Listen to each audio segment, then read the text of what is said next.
Hi guys, hope you are well. Some massive interventions from both Liz Truss and Lord Frost that I'm going to be speaking about, analysing in this video. I hope you are well, and before we get going, please do make sure you have hit subscribe and the bell. That makes sure that you never miss a video here on my channel, and please do give this video a big thumbs up. It really does help the channel grow. Now, first of all, we've got Liz Truss, who of course taken over the responsibilities previously held by Brexit Minister Lord Frost, who of course resigned, and we'll get to him in a bit. Truss, of course, talked about as a potential future Tory leader. Herself and Rishi Sunak seem to be the two most talked about as the next potential Conservative leader, though I know we saw that Con Home poll, didn't we, that I covered, where Penny Mordaunt and Steve Baker were right up there as potential choices in terms of Conservative supporters. And I know lots of you actually commented on that video saying Steve Baker is someone that you'd potentially look at supporting. But nevertheless, Liz Truss is being talked about as the next Tory leader. And I think the role that she now has in terms of negotiating with the European Union is going to be absolutely massive for the country and for her prospects as the next Tory leader, because of course we've heard so much talk, and it has just been talk, about the UK triggering Article 16. For a long time now, both Prime Minister Boris Johnson and Lord Frost have said that the conditions for triggering Article 16 of the Northern Ireland Protocol weren't just possibly being met or could be met in the future, but have already been met. Mr. Speaker, the Prime Minister will be aware of the harm that the Northern Ireland Protocol is doing to the political and economic stability of Northern Ireland and the very delicate constitutional balance created by the Belfast or Good Friday Agreement.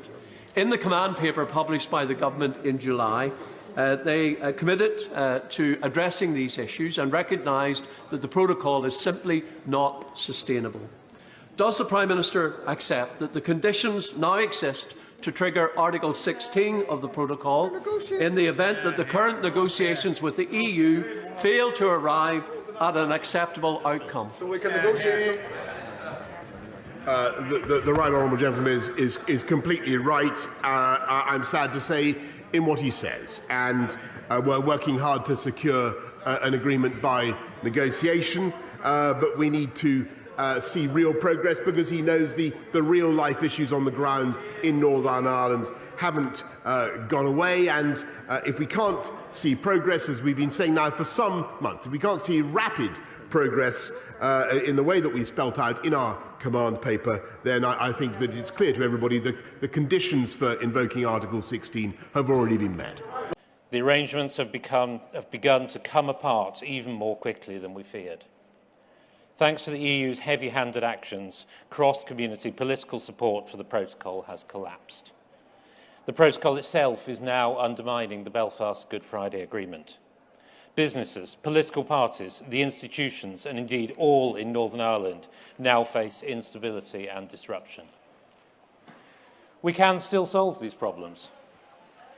I set out in July a set of proposals that would establish a new balance for a lasting future for Northern Ireland, and I'll soon be sending a new set of legal texts to the EU to support them. We still await a formal response from the EU to our proposals. But from what I hear, I worry that we will not get a response which enables the significant change we need. So I urge the EU to be ambitious. It's no use tinkering around the edges. We need significant change. If we can agree something better, as I would like us to do, we can get back to where we wanted to be, an independent Britain with friendly relations with the EU based on free trade. But we cannot wait forever.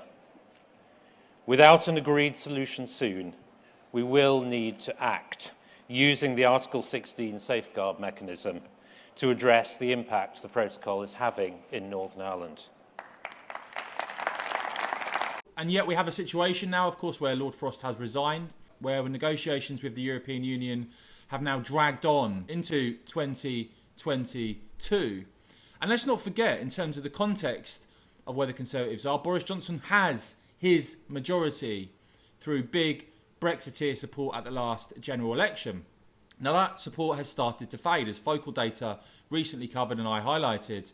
In their MRP model, which had about 25,000 people, just shy of 25,000 people polled, they found half of Leave voters intend to vote for a party other than the Conservatives. And so more endless negotiations with the EU, not leaving the ECHR. These are the kind of things I think that are hurting support amongst Brexiteers for the Conservatives, and why you're seeing a rise, for instance, in support for Reform UK. And so, yeah, we have a situation now where in the Sunday Telegraph, Liz Truss again talking about using Article 16. Truss in a piece for the newspaper saying, I will trigger Article 16 if the EU does not cooperate, saying my priority is to protect peace and stability in Northern Ireland. I want a negotiated solution. But if we have to use legitimate provisions, including Article 16, I am willing to do that. Now, the EU, not so happy with this intervention. The EU ambassador saying it's unhelpful and unsurprising. Now, as for Lord Frost, interesting that he's on the front page of the Mail on Sunday with a warning. Be a true Tory, Boris, or you are finished. And what I think is interesting about this is that it's clear that after his resignation, Frost clearly, I think here, has a plan. He's not intending simply to disappear from public life. I think he wants to play a big role in the future of the Conservative Party, in the future of the country. And though Frost backs Boris Johnson in this interview with the Mail on Sunday, he says some interesting things about what he thinks the future direction, again, of the Tory party and the country should be. Saying what I think we need to do is be clear about the direction of travel, clear about how we're going to get there. I think the PM should trust his instincts a bit more, saying the PM has a right, when he wants something to happen for the levers that he pulls, to actually produce something. And he has the right to the best possible advice around him. And talking about a potential manifesto for Brexit Britain, Frost saying, I think we need to focus on rebuilding the nation, be proud of our history. We need to get the country going economically again, and that means free markets, free debate and low taxes. People need to look at this country and think, yes, something is changing here. You've got to set the direction of travel. So look, Truss once again talking about triggering Article 16, but as I said, we've heard Boris and Frost talk about that. An intervention from Frost on the future direction of the Tory party, of the country. At the heart of all of this is whether Brexiteers can still believe in Boris Johnson and his government to deliver, or if we are simply going to see throughout 2022, as we saw throughout 2021, endless negotiations, endless statements, and a lack of action and no triggering of Article 16. Let me know what you think the government should do when it comes to triggering Article 16. Do you agree with what Lord Frost had to say there? As ever, guys, I'll keep bringing you all the very latest right here on my channel, so make sure you have given this video a big thumbs up. I would really appreciate it. And of course, as ever, thanks so much for watching.